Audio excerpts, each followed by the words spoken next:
My name is Haley, and I'm 28 years old. All my life, I've been the responsible one, the achiever, the daughter who never caused problems. I thought my dedication would make my parents proud, until the day I overheard a conversation that shattered everything I believed about my family. My parents told my brother Jason not to worry about money because they had a plan: make me pay for everything. The betrayal cut deep, but what they never expected was that I'd finally stand up for myself. Before I dive into how my family's betrayal changed everything, I'd love to know where you're watching from. Hit that subscribe button if you've ever had to stand up for yourself against your own family, and let me know in the comments if anything like this has happened to you. Growing up in our middle-class home in Portland, the differences in how my parents treated Jason and me were subtle at first. Looking back now, I can see the pattern clearly, but as a child, I just accepted it as normal family dynamics. When Jason needed new football gear for the season, my parents never hesitated.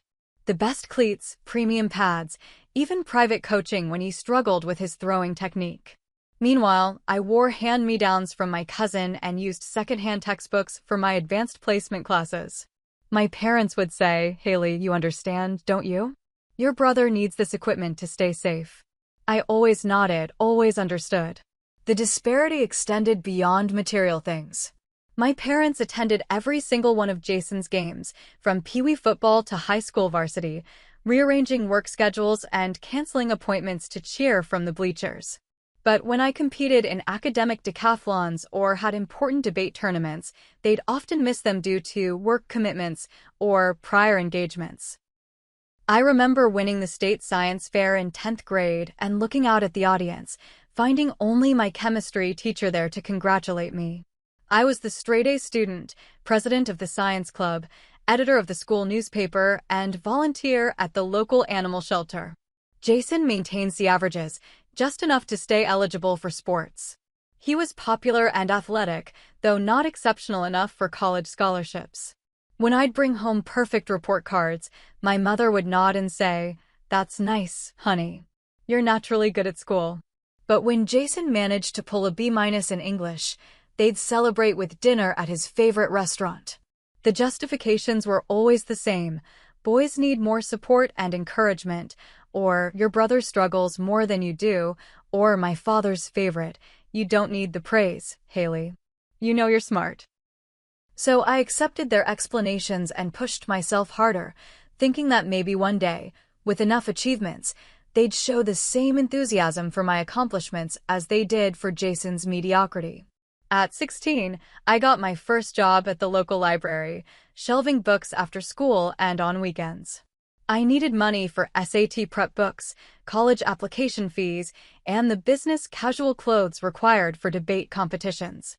Meanwhile, Jason received a monthly allowance that was more than what I earned working 15 hours a week.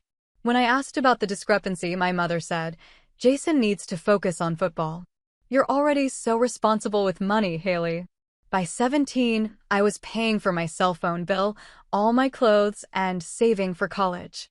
Jason, at 19, still had his bills paid, drove a car our parents bought him for his 16th birthday, and received regular spending money deposits into his account. When he wrecked the car after a party his senior year, my parents dipped into their savings to buy him another one without hesitation. I graduated as valedictorian, with 7 acceptance letters to prestigious universities.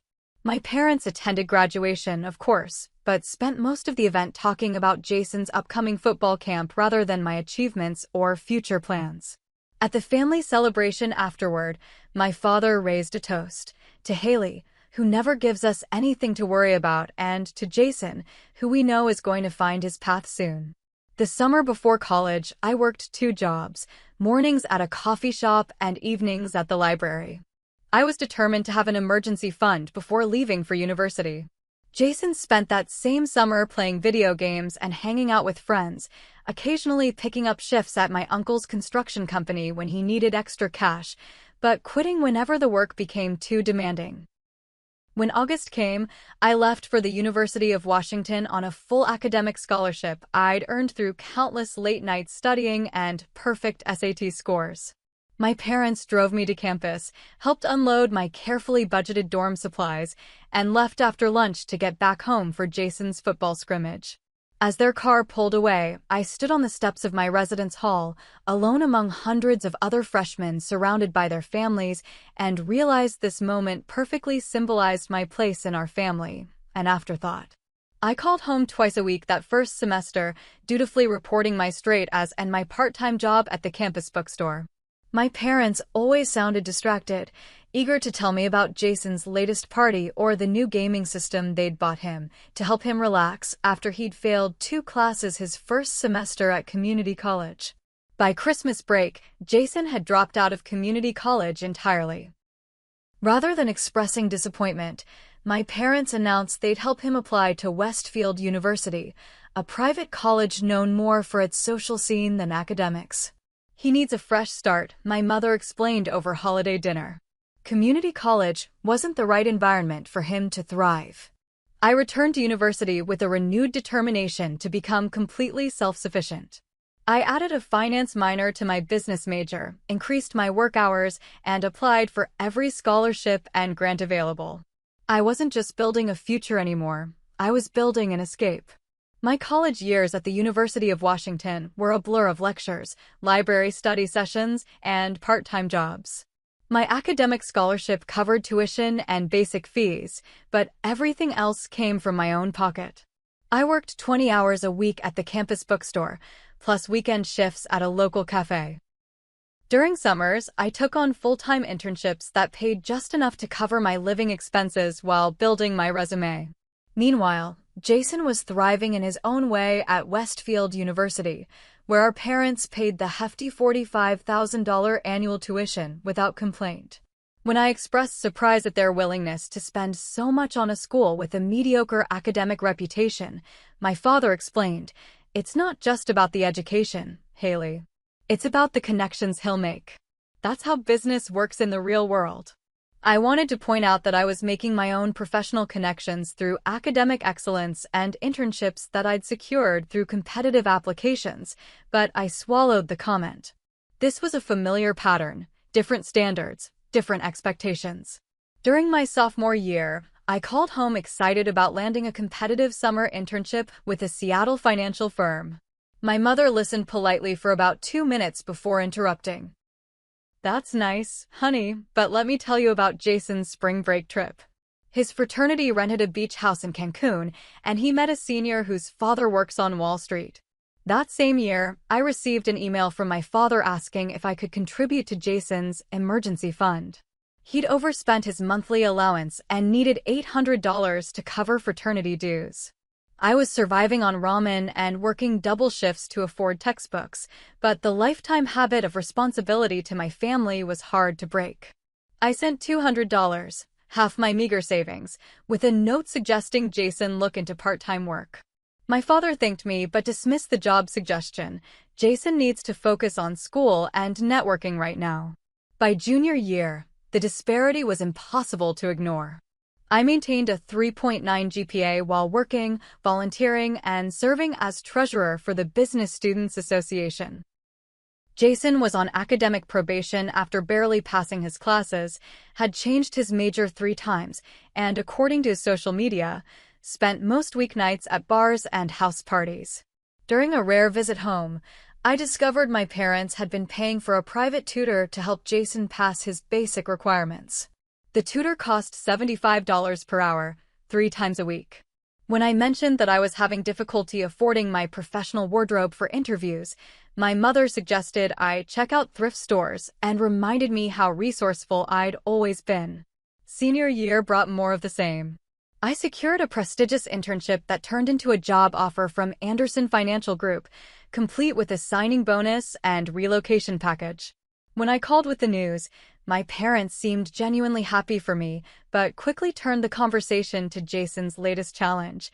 He needed another year to graduate after failing several required courses. "We'll have to tap into our retirement fund," my mother sighed. "But we can't let him give up now, not when he's so close." Close was a generous description for someone who'd completed only about 60% of his degree requirements after 4 full years.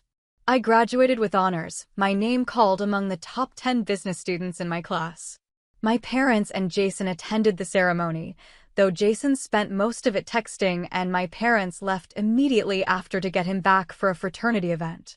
At dinner the night before, they'd presented me with a $100 gift card to a department store as a graduation gift. I later learned they'd given Jason a new MacBook Pro when he passed all his classes one semester. My first position at Anderson Financial started 2 weeks after graduation. I found an affordable apartment in Seattle, began building my professional wardrobe piece by piece, and started repaying my small student loans from living expenses. I opened a retirement account with my first paycheck and set up an automatic transfer to savings with each deposit. The financial discipline I'd learned from years of self-sufficiency was becoming my greatest asset. Jason eventually graduated after 6 years, with mediocre grades and no job prospects.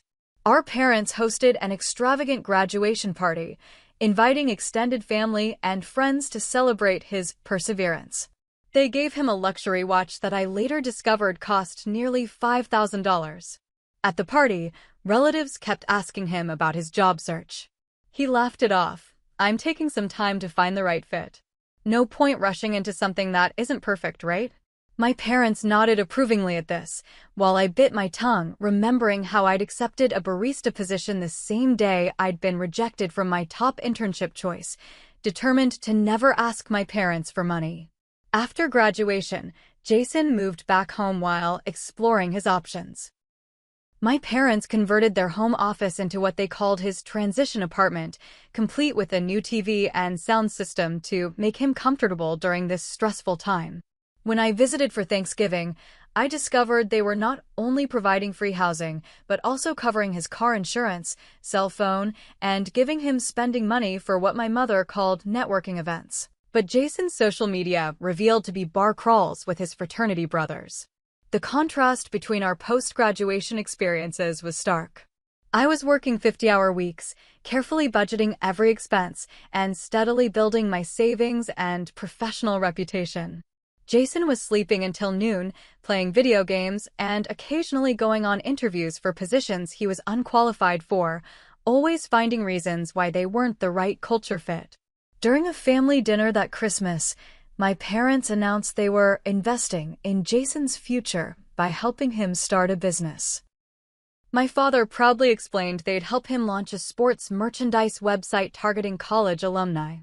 I cautiously asked about the business plan, market research, and startup costs.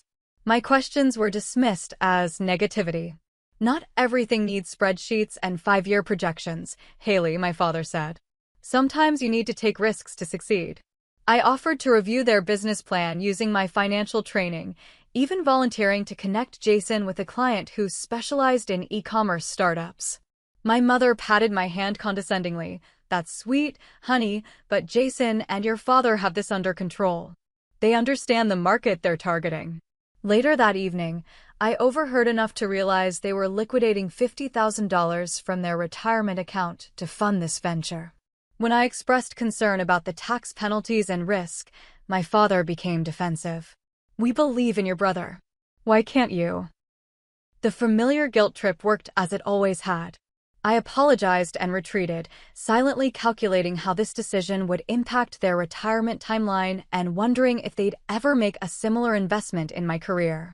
Jason's business launched with a professionally designed website that I later learned cost $15,000, inventory bought at retail prices rather than wholesale, and a marketing strategy that consisted mainly of Jason posting on his personal social media accounts.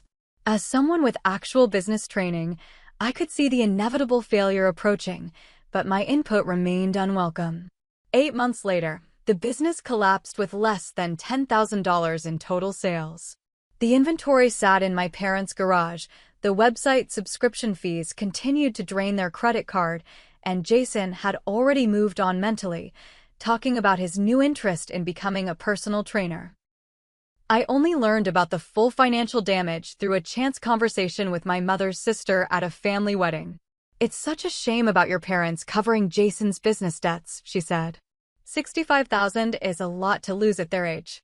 The figure stunned me. The original investment had been $50,000. Where had the additional $15,000 come from?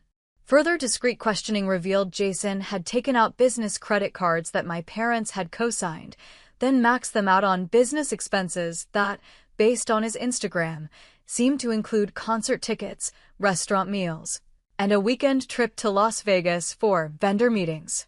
That night in my hotel room, I called my parents to express concern about their financial situation. My mother immediately became defensive. "We're fine, Haley. These things happen in business. Not everyone succeeds on their first try. But retirement is only 10 years away," I pressed.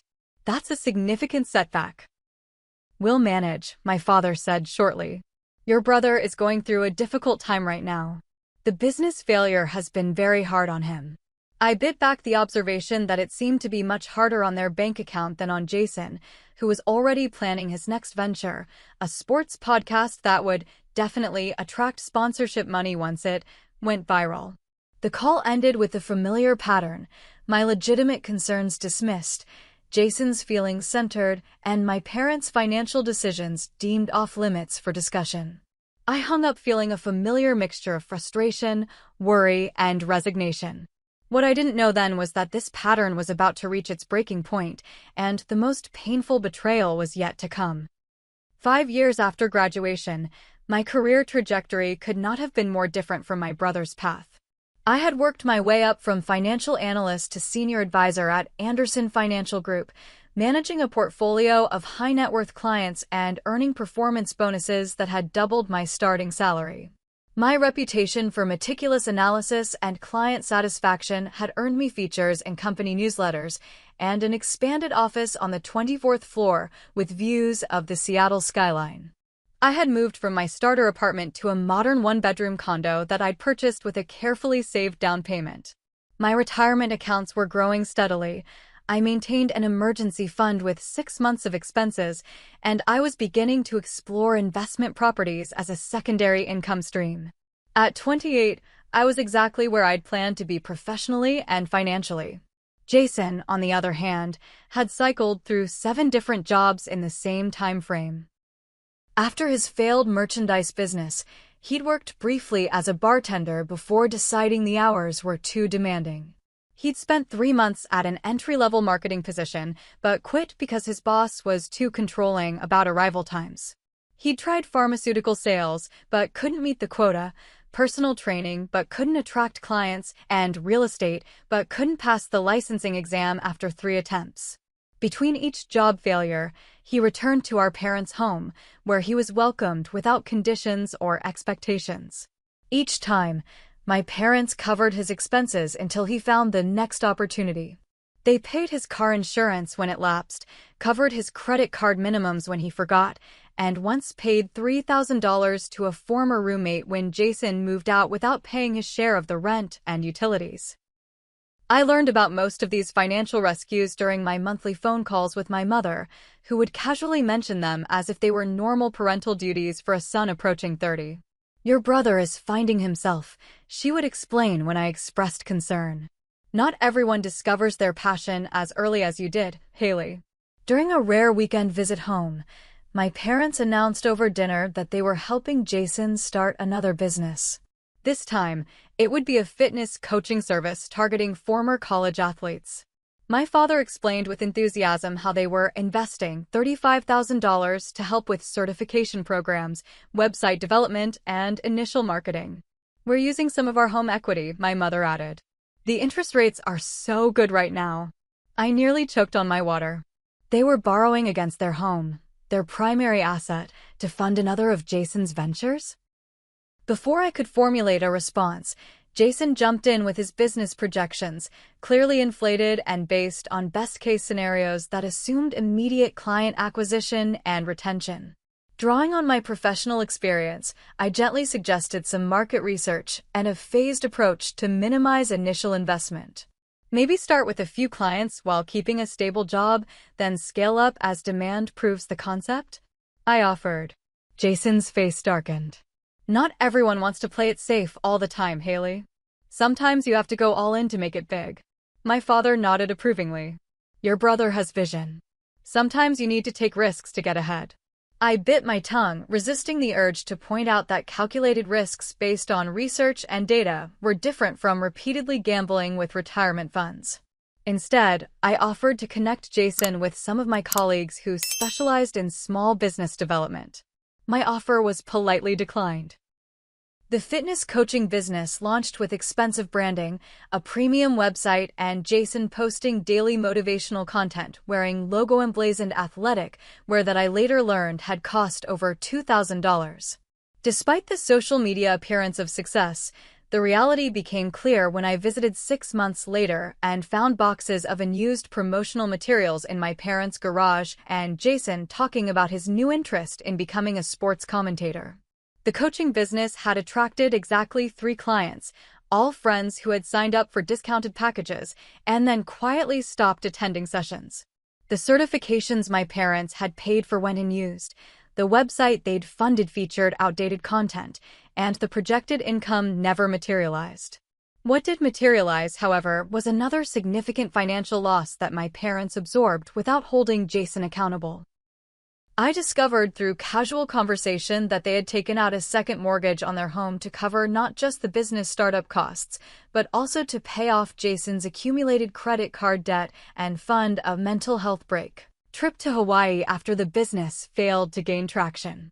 Meanwhile, my parents' retirement plans were growing increasingly precarious. My father was 62, my mother 60, and their planned retirement at 65 seemed less realistic with each passing year.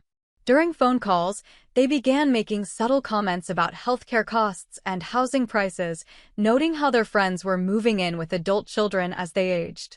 The Andersons just sold their house and built a mother-in-law suite on their daughter's property, my mother mentioned casually. It makes so much sense financially. Plus, families should stick together, don't you think? I murmured non-committal agreement while a knot formed in my stomach. Were they suggesting what I thought they were? My one-bedroom condo could barely accommodate me, let alone additional family members. And the financial implications of supporting 3 additional adults were staggering. During a monthly family dinner I drove down for, Jason announced he had a new opportunity that required initial investment. He'd met someone at the gym who imported fitness equipment, and he wanted to become a regional distributor. All he needed was $25,000 for the initial inventory order. My parents exchanged looks I couldn't quite interpret. My father cleared his throat. "We'll need to think about this one, son. Our resources are a bit limited right now." Jason immediately looked in my direction. "Haley's doing great, though. Maybe she could invest? You're always talking about diversifying or whatever." I nearly dropped my fork at the audacity. "I don't think that would be appropriate, Jason. I don't know anything about this business, and I haven't seen any plans or projections." "Always the buzzkill," he muttered. "Must be nice to be so perfect all the time." My mother quickly changed the subject, but the moment lingered. Something had shifted. For the first time, my parents hadn't immediately agreed to fund Jason's latest scheme. Financial reality was finally beginning to intrude on the pattern of endless support. What I didn't realize then was that they weren't actually planning to stop supporting Jason. They were simply planning to shift the burden of that support onto my shoulders. I continued building my career and financial security, unaware of the conversation I would soon overhear that would change everything. A conversation that would reveal the true extent of my family's betrayal and force me to make the most difficult decision of my life. Thanksgiving had always been my parents' signature holiday. My mother spent days preparing traditional dishes, my father meticulously selected wines, and our home filled with the familiar sense of roasting turkey and pumpkin pie. Despite the growing tension around family finances, I looked forward to the warmth and normalcy of the annual gathering. I arrived early Thursday morning, as I always did, to help with preparations. My mother embraced me at the door, commenting on my professional appearance, with a hint of something I couldn't quite identify in her voice. Was it pride? Resentment? I pushed the thought aside and rolled up my sleeves to help in the kitchen. "Jason will be here around noon," she mentioned, slicing celery for the stuffing.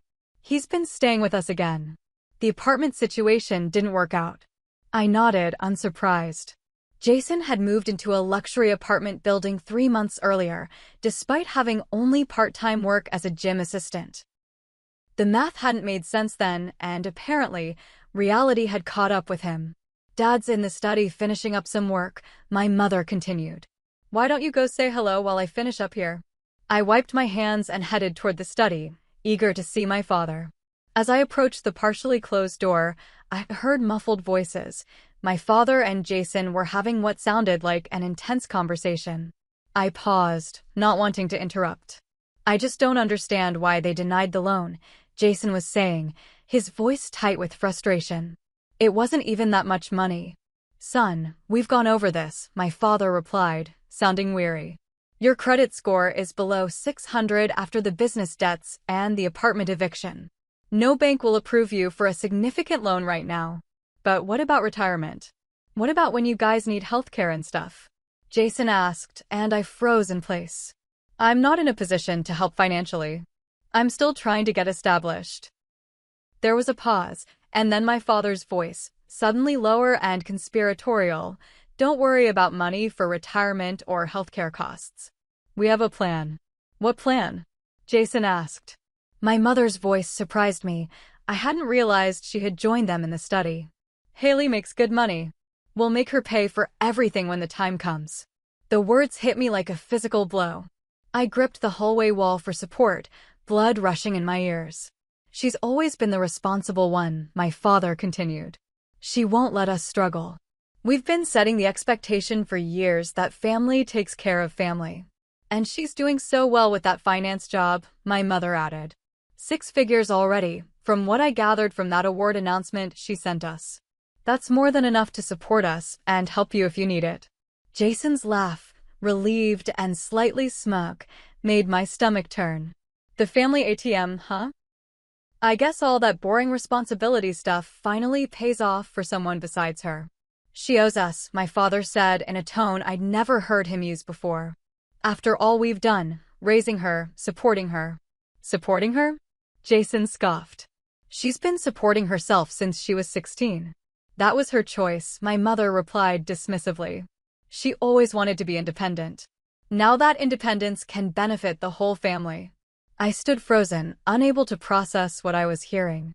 My own parents were counting on exploiting my financial success and sense of obligation to fund not only their retirement, but potentially my brother's continued lifestyle of minimal effort and maximum entitlement. They viewed my hard work not as an achievement to be proud of, but as a resource to be tapped for their benefit. The nausea hit me in waves as decades of memories realigned with this new reality. The encouragement to be responsible and independent hadn't been about building character. It had been about creating a safety net for themselves and Jason. My academic achievements hadn't been downplayed out of indifference. They'd been acknowledged just enough to keep me achieving without recognizing my true value. I backed away from the door silently, retreating to the guest bathroom where I splashed cold water on my face and stared at my reflection. The woman looking back at me appeared composed, but inside I was shattered. Everything I believed about my family dynamic had been a facade. Somehow, I made it through dinner. I smiled at appropriate moments, passed dishes when asked, and even managed to compliment my mother's cooking. I observed my family with new eyes, noticing patterns I'd been blind to before. The way my parents deferred to Jason's opinions, but subtly dismissed mine. The way they emphasized family loyalty whenever the conversation veered toward finances. The pointed comments about their friends' medical expenses and the rising cost of eldercare. Jason made several remarks about my cushy job and fancy condo, followed by comments about family being the only real security in life. Each word now carried double meaning, and I struggled to maintain my composure as the meal dragged on. "We're so proud of Haley's success," my mother said as she served dessert, her eyes meeting my father's briefly. "It's comforting to know that our children are established as we get older. Especially with healthcare costs what they are these days," my father added. "Medicare only covers so much." Jason smirked behind his wine glass. "Good thing Haley's so responsible with money. Some of us just don't have that gift." The drive back to Seattle that night was a blur of tears and rage. I pulled over twice when the emotions became too overwhelming to drive safely. The betrayal felt physical, a hollowness in my chest, a tightness in my throat. The family I had worked so hard to please, whose approval I had sought through achievement and responsibility, had been calculating my value in dollars and cents all along. I couldn't sleep that night. I lay awake reviewing every family interaction with new understanding. The pride I once felt in being the responsible one curdled into resentment as I realized I'd been groomed for financial exploitation. The modest gifts, the minimal support, the constant reinforcement of family obligation, all designed to ensure I would step up when the time came to support 3 adults who had made poor financial decisions.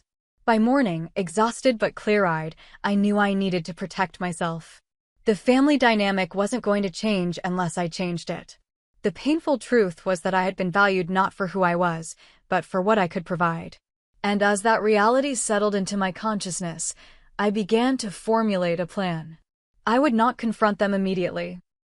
That would only trigger denial and emotional manipulation. Instead, I would gather information, secure my finances, and prepare for the inevitable confrontation. I would document the years of inequity, calculate the financial disparity in how my brother and I had been treated, and build an irrefutable case.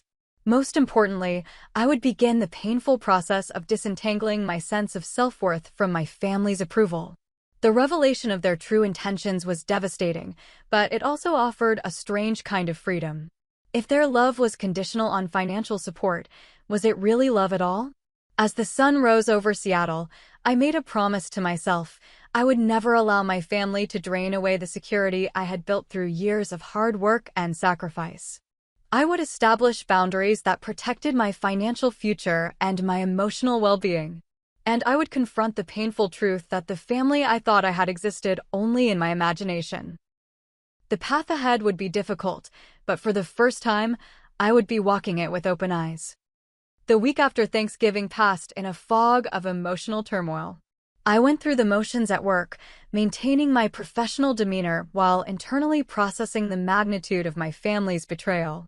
By the weekend, I knew I needed help sorting through my conflicting emotions and developing a plan.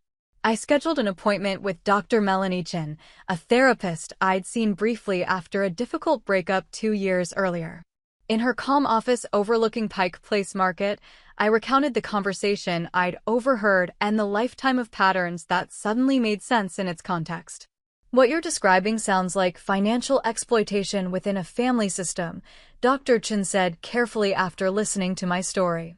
Your parents have created different expectations for you and your brother, and they're counting on your sense of obligation to support their financial decisions. I've always been the responsible one, I said, twisting a tissue in my hands. But I never thought they were raising me that way just so I could bankroll their retirement and bail out my brother. Setting healthy boundaries doesn't mean you don't love your family, Dr. Chin explained. It means you're establishing the conditions under which you're willing to remain in relationship with them. Financial boundaries are just as important as emotional ones. We spent the next hour discussing what healthy financial boundaries might look like in my situation. By the end of the session, I had the beginnings of a plan and the reassurance that protecting myself wasn't selfish, it was necessary. My next appointment was with Martin Wilson, a financial advisor I knew through professional networks. I laid out my situation, including my concerns about being pressured to support my parents and possibly my brother in the near future. First things first, Martin said, reviewing my financial portfolio. We need to ensure your assets are protected and your own retirement remains on track. Family support should come from discretionary funds, not core savings or retirement accounts. He helped me restructure some investments to make them less accessible for impulsive withdrawals and suggested creating a specific family support fund with clear limits. This way, you decide in advance what you can afford to give without compromising your future, he explained. Once that fund is depleted, you've reached your boundary. With professional guidance bolstering my resolve, I began the meticulous process of documenting the financial disparities between how my parents had treated Jason and me over the years. I created a detailed spreadsheet, starting with college expenses and working forward through the years.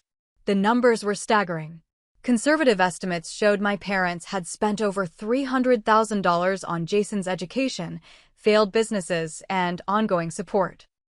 In contrast, my education had been funded primarily through scholarships I'd earned myself, and I'd been financially independent since 18. Through careful conversations with family, friends, and relatives, I discovered more details about my parents' financial situation. The second mortgage they'd taken for Jason's failed fitness business had depleted much of their home equity. Their retirement accounts had been drawn down significantly to cover his business debts and periods of unemployment. My father had postponed retirement twice already, likely due to these financial strains. The more I uncovered, the clearer the picture became. My parents weren't just hoping I might help with occasional expenses in their retirement. They were counting on me to rescue them from financial decisions they'd made, prioritizing Jason's wants over their needs. I consulted with an estate planning attorney to understand potential legal implications. "You're not legally obligated to support your parents," she confirmed, though some states have filial responsibility laws that could theoretically be invoked in extreme circumstances. The more important question is what boundaries you want to establish now, before crisis points arise. With professional advice guiding me, I developed a multifaceted strategy.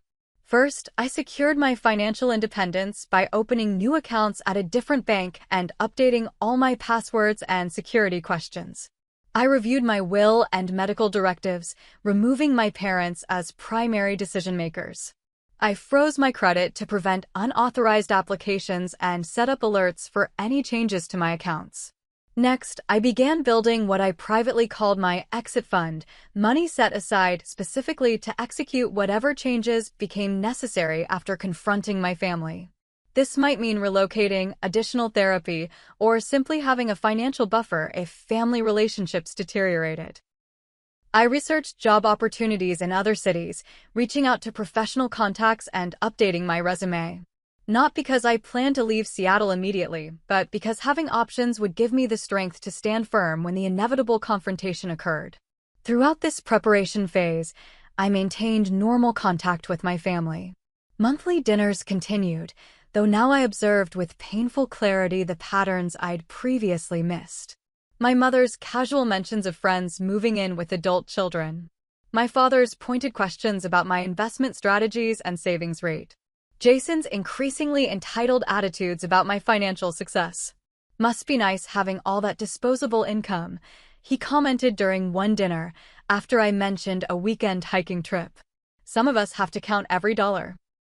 I bit my tongue, resisting the urge to point out that his counting every dollar somehow included the new gaming system visible in the background of his social media posts and the expensive sneakers he was currently wearing. Instead, I nodded and changed the subject. The time for confrontation wasn't yet right. During another family dinner, Jason excitedly described his latest business idea, a sports equipment review channel on YouTube that would definitely attract sponsorships and affiliate revenue. All he needed was about $10,000 for equipment, website development, and initial promotion. My parents exchanged that now familiar look before my father cleared his throat. "We'd love to help, son, but things are a bit tight right now with the second mortgage payments." On cue, all three turned to look at me. The expectation hung heavy in the air. "What do you think, Haley?" Jason asked. "It's a solid business plan. I could pay you back once the sponsorships start coming in." I took a sip of water, buying time to formulate a response that wouldn't reveal my hand too early. "It sounds interesting, but I'd need to see a detailed business plan before considering any investment. Perhaps you could put something together and we could discuss it later." Jason's face fell slightly. He'd clearly expected immediate agreement, but he nodded. "Sure, I can do that. I've got lots of ideas for content and marketing." My mother reached over to pat my hand. "It's so wonderful that you two can support each other. Family is everything, isn't it?" I smiled non-committally while mentally calculating how many weeks remained before my strategy would be fully implemented. 3 separate recruiters had already reached out about positions in Chicago, Denver, and Boston, all with significant salary increases and advancement opportunities. My research into those cities' housing markets and cost of living was nearly complete. By the time Jason sent his business plan, a 5-page document filled with optimistic projections and minimal market research, I had already accepted a senior position with Bradford Financial in Chicago, with a 20% salary increase and accelerated partnership track.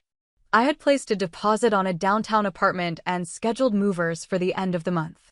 The time had come to execute the final phase of my plan, the confrontation. I scheduled a special family dinner at my parents' home, ostensibly to discuss Jason's business proposal and some exciting news of my own. I prepared 3 copies of my financial documentation, organized in a professional binder with clearly labeled tabs and executive summary. I rehearsed key talking points with Dr. Chin and planned responses to likely emotional manipulations. As the day approached, I felt a strange calm replace the turmoil of recent months. The research, planning, and preparation had transformed my pain into purpose. I was no longer the blindsided daughter reeling from betrayal. I was a clear-eyed adult reclaiming my agency and establishing necessary boundaries. Whatever happened at that dinner would change my family relationships forever. But for the first time in my life, I was prepared to prioritize my well-being over their expectations. The family ATM was closing permanently, and it was time they knew it. I arrived at my parents' house with 3 identical binders tucked under my arm and a strange sense of calm. The weeks of preparation had transformed my initial shock and hurt into something more powerful, clarity. I was no longer seeking approval or understanding. I was establishing boundaries that should have existed long ago. My mother answered the door with a warm smile that didn't quite reach her eyes. "Haley, come in. Jason's already here, and dinner's almost ready." She glanced curiously at the binders, but didn't ask about them. In the living room, Jason lounged on the sofa, scrolling through his phone. He looked up briefly. "Hey sis, did you get a chance to review my business proposal?" "I did," I replied neutrally. "We'll discuss it after dinner." My father emerged from the kitchen, wine glass in hand. "There's my successful daughter. I opened a special bottle to celebrate your news. Something about a promotion." I nodded, accepting the glass he offered. Among other things, dinner proceeded with the usual family dynamics. My parents asked surface-level questions about my work while giving Jason ample time to describe his YouTube channel concept in enthusiastic detail. I observed it all with new awareness, noting how they leaned forward when he spoke, how they nodded encouragingly at even his most unrealistic projections. When my mother brought out dessert, my father turned to me with an expectant smile. "So, Haley, you mentioned some exciting news? And thoughts on Jason's proposal?" I took a deep breath and placed the 3 binders on the table. "Actually, the 2 are related. I've made some important decisions about my future, and they affect all of us." My mother's smile faltered slightly. "What do you mean, honey?" "Before I share my news, I want to discuss something I overheard at Thanksgiving." I kept my voice steady, meeting each of their eyes in turn. "I heard a conversation in the study about how you plan to make me pay for everything in your retirement. About how I'm the family ATM." The stunned silence confirmed everything. My father recovered first, his expression shifting from shock to denial. "You must have misunderstood, Haley. We would never." "I heard you clearly," I interrupted, opening one of the binders. "And it made me reflect on patterns that have existed our entire lives. So I did some research." I turned the binder toward them, revealing the first spreadsheet. "This documents the financial support you've provided to Jason versus me since we were 18. My mother's face paled as she scanned the columns of figures. My father's jaw tightened. Jason shifted uncomfortably in his seat. "As you can see, the disparity is significant.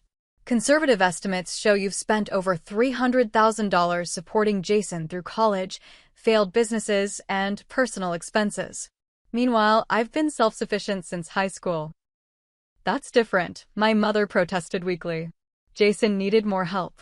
You were always so capable." "I was capable because I had to be," I replied evenly.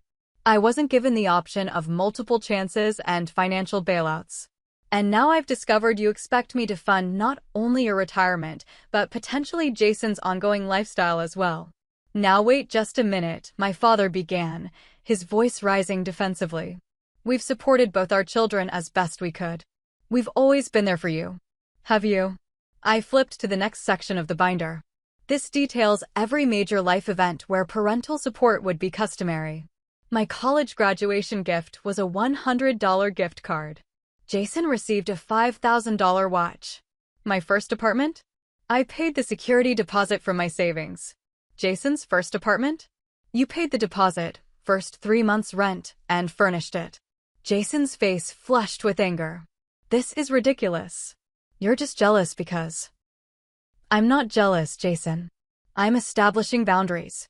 I turned to the final section of the binder. This is my financial projection for supporting 3 adults in retirement and healthcare costs. The minimum commitment would be approximately $2.5 million over 20 years, not accounting for inflation or unexpected medical expenses. That would delay my own retirement by at least a decade and significantly impact my quality of life. My mother's eyes filled with tears.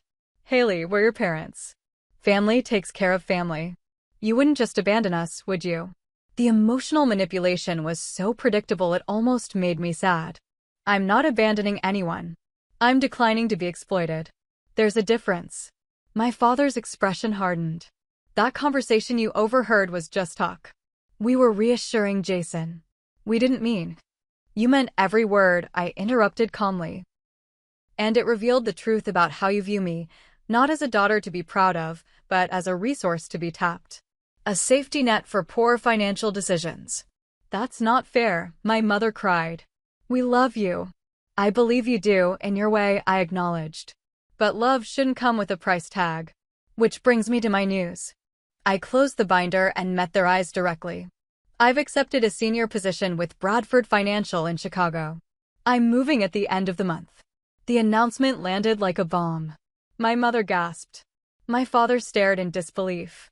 Jason's mouth literally fell open. Chicago, my father repeated. But your job here is excellent, but this is a significant advancement opportunity. 20% salary increase, accelerated partnership track, and a fresh start. I didn't mention that the fresh start was the primary motivation, not the career advancement. You're moving across the country because of one conversation you misinterpreted? My mother's voice rose with indignation. That's incredibly selfish, Haley. No, I'm moving because I've realized our family dynamic is unhealthy and exploitative. I'm establishing necessary boundaries to protect my financial and emotional well-being. Jason leaned forward, suddenly alert. What about my business proposal? The YouTube channel? The self-centeredness of his question was so on-brand it almost made me laugh. That brings me to my final point. I will not be investing in your business, Jason. Nor will I be funding retirement or healthcare costs beyond what I determine is reasonable given my own financial goals. My father's face reddened. After everything we've done for you. That's exactly my point, I interjected. What exactly have you done for me that I haven't done for myself? I put myself through college on scholarships I earned. I built my career through hard work and discipline. I saved for my own emergencies and opportunities while watching you liquidate retirement funds to support Jason's failed ventures. Family loyalty goes both ways, I continued, standing up from the table. I'm willing to maintain a relationship with all of you, but only under new terms. I've outlined my boundaries in the binders. You have 2 options, family therapy and a completely restructured relationship based on mutual respect or minimal contact. The choice is yours. My mother was openly crying now. You can't mean this. We're your family. Yes, you are. And healthy families don't exploit each other. I gathered my purse and jacket. I love you all, but I won't set myself on fire to keep you warm.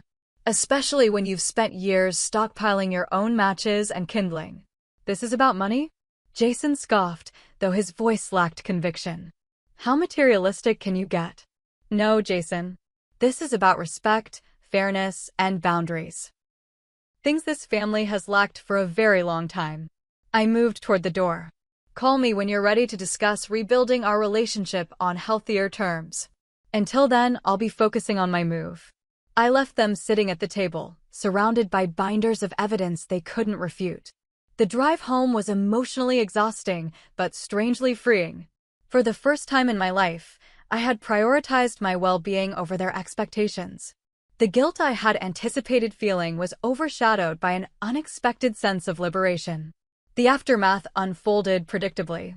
My phone exploded with texts and calls, my mother's tearful pleas, my father's stern demands that we discuss this rationally, Jason's alternating anger and attempts to convince me his business idea was different this time. Extended family members began reaching out, having received a version of events that cast me as the ungrateful daughter abandoning her loving family. Aunts suggested I was having a breakdown from work stress. Cousins reminded me that family is forever. My grandmother left a voicemail asking what she had done wrong in raising her children that they would raise such a selfish grandchild. I responded to each contact with the same calm message. I loved my family, but was establishing necessary boundaries after discovering plans to exploit me financially. I was open to rebuilding relationships through family therapy and honest communication. The ball was in their court. As my moving date approached, the tactics escalated. My mother showed up at my condo unannounced, eyes red from crying, clutching photo albums of family memories. My father sent emails with links to articles about elder care costs and filial responsibility laws. Jason alternated between angry accusations and sudden heartfelt apologies for any misunderstandings. I held firm to my boundaries while completing my relocation arrangements. Each box packed represented another step toward independence, not just geographically, but emotionally. The job transition proceeded smoothly, my new apartment was secured, and my financial accounts were successfully transferred to institutions with no branches in my parents' city. The day before my move, I met my parents for coffee at a neutral location, a cafe halfway between our homes. The conversation was strained, but more respectful than our confrontation dinner. They still didn't fully accept responsibility for the patterns I'd identified, but they seemed to recognize that their plans had been exposed and wouldn't proceed as they'd imagined. "We just want what's best for the family," my mother said, stirring her untouched coffee. "So do I replied. "But a healthy family supports each member's well-being, not just financially but emotionally. What you and Dad planned would have harmed me to benefit Jason and yourselves. That's not what loving families do." My father sighed heavily. "We never meant to hurt you, Haley." "I believe that," I said sincerely. "But impact matters more than intent. And the impact of your actions has been deeply hurtful." We parted with a tentative agreement to try family therapy after I was settled in Chicago.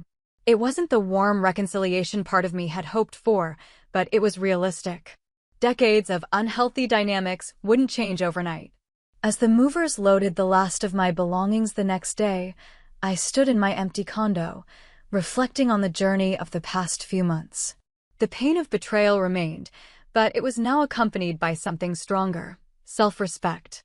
I had finally recognized my worth and refused to let others diminish it for their benefit.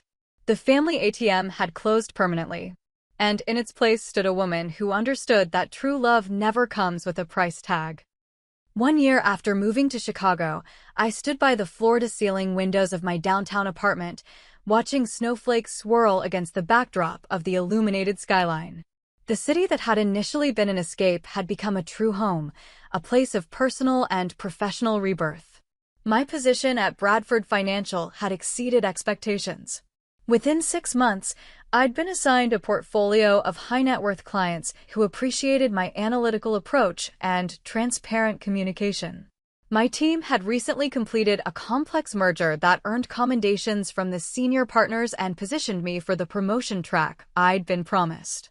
But the professional success, while satisfying, wasn't the most significant change in my life. The real transformation had occurred within myself and in the relationships I'd built in my new city. Dr. Melissa Rivera, my therapist in Chicago, had helped me work through the complex emotions surrounding my family's betrayal. "What you experienced was financial gaslighting," she explained during one particularly insightful session. "They trained you to believe your success was obligated to them, while simultaneously dismissing the work it took to achieve that success." Through weekly sessions, I unpacked the patterns of my childhood and early adulthood. I examined how my self-worth had become entangled with achievement and usefulness to others. I grieved for the unconditional family love I had never truly experienced and gradually accepted that this loss wasn't my fault. Grief isn't just for death, Dr. Rivera explained. Sometimes we need to grieve the family we thought we had, or the one we deserved but never received. The healing process wasn't linear. Some days brought clarity and strength. Others found me looking at old family photos, wondering if I had made the right decision in creating such firm boundaries.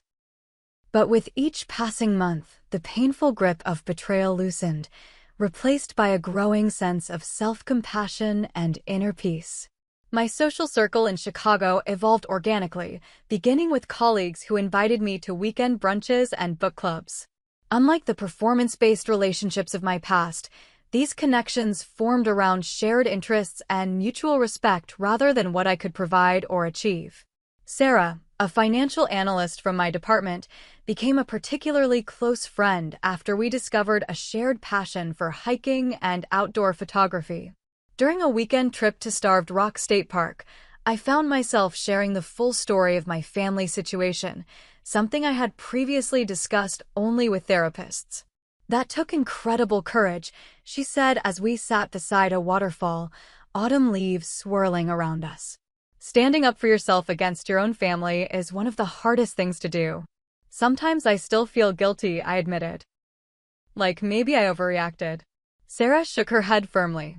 From what you've described, you didn't just set boundaries. You probably saved your entire financial future. And there's nothing selfish about that. Her validation, offered without judgment or ulterior motive, was healing in a way I hadn't anticipated. For the first time, I began to see my actions not as a failure of family loyalty, but as an act of necessary self-preservation and even self-respect. Contact with my family continued in a limited, carefully boundaried fashion. My parents had initially refused the family therapy I suggested, insisting they had nothing to fix. But as the months passed and it became clear my boundaries weren't temporary, their approach gradually shifted. The first significant change came 6 months after my move, when my mother sent an email that departed from her previous messages of guilt and obligation. It was brief, but struck a different tone. Dear Haley, I've been thinking about our last conversation. While I still don't agree with how you've characterized our family, I've been reflecting on some of the examples you gave. I can see now that there were times when Jason received more attention and resources than you did. That wasn't fair, and I'm sorry if it hurt you. I miss having you in our lives. Mom. It wasn't a complete acknowledgement, but it was a start, the first time she had offered any apology without immediately following it with justifications or counteraccusations. I responded with appreciation for her reflection and reiterated my openness to rebuilding our relationship with healthier dynamics. My father followed with a phone call a few weeks later. It was awkward and halting, his discomfort with emotional conversations evident in every pause and throat clearing. Your mother and I have been talking, he said finally. And we've realized we might have. Well, we might have taken your responsibility for granted over the years. That's a fair assessment, I replied, careful not to rush in with reassurance that would let him off the hook too easily. The thing is, Haley, he continued with unusual hesitation, we always thought we were doing what was best for both our children. Jason needed more help, and you were so capable on your own. But I can see now how that might have felt like we valued his needs above yours. The acknowledgement, limited as it was, represented a significant shift in our family dynamic. For the first time, my perspective was being considered valid rather than dismissed as oversensitivity or misunderstanding. Jason's adjustment to the new reality was the most challenging. Without access to my financial support and with our parents' resources increasingly limited, he faced actual consequences for his choices perhaps for the first time in his adult life. His initial response was predictable: anger, accusations, and attempts to rally extended family against me. But necessity proved a powerful motivator. After several months of struggling, he secured a position as an assistant manager at a sporting goods store. The job wasn't glamorous, but it provided steady income and health benefits. More significantly, it marked his first sustained employment in years. It's not what I pictured myself doing, he admitted during a rare direct phone call, but it's not terrible. And the store might help sponsor local teams, which could connect to my sports broadcasting interests down the road. I detected a new note in his voice, a tentative pride in solving a problem through his own efforts rather than external rescue. It was a small step, but potentially the beginning of a more independent path. By the one-year anniversary of my move, our family had reached a tentative détente. My parents had finally agreed to virtual family therapy sessions, though progress was slow and often uncomfortable. Jason and I communicated primarily through group texts and occasional phone calls, keeping conversations light and avoiding financial topics. My boundaries remained firm. When my mother hinted about visiting Chicago to help decorate your new place, a transparent attempt to assess my lifestyle and financial situation, I redirected the conversation to suggest meeting in a neutral location instead. When my father mentioned potential investment opportunities that the family could participate in together, I politely but clearly declined. The most profound change, however, wasn't in my family relationships, but in my relationship with myself. The young woman who had constantly sought approval through achievement and responsibility had been replaced by someone who recognized her intrinsic worth beyond what she could provide to others. This transformation manifested in small but meaningful ways. I took a pottery class despite having no natural artistic talent, simply because I enjoyed the meditative process. I declined optional projects at work when they would have compromised my work-life balance, trusting that my value to the firm wasn't contingent on perpetual overperformance.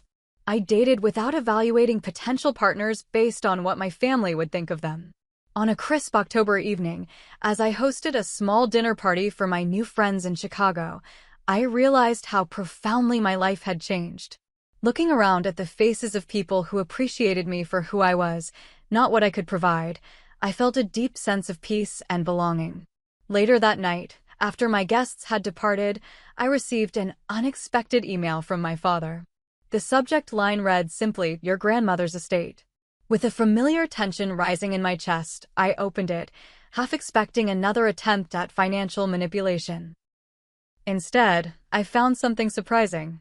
My grandmother had passed away 2 weeks earlier, a loss I'd already been informed of and had sent flowers for, and her modest estate had been divided among her grandchildren. My father's email contained no demands or expectations, only the information that my share would be transferred to my account within the month and a suggestion that she would have wanted you to use it for something that brings you joy. The absence of guilt trips or subtle pressure felt significant, a small but meaningful acknowledgement of my financial autonomy. I responded with gratitude and condolences, maintaining the new, more boundaried relationship we were slowly building. As the snow continued to fall outside my window, I reflected on the painful journey of the past year. The family ATM had indeed closed permanently, but what had opened in its place was far more valuable: a life of authentic connections, self-respect, and freedom from exploitation disguised as family obligation.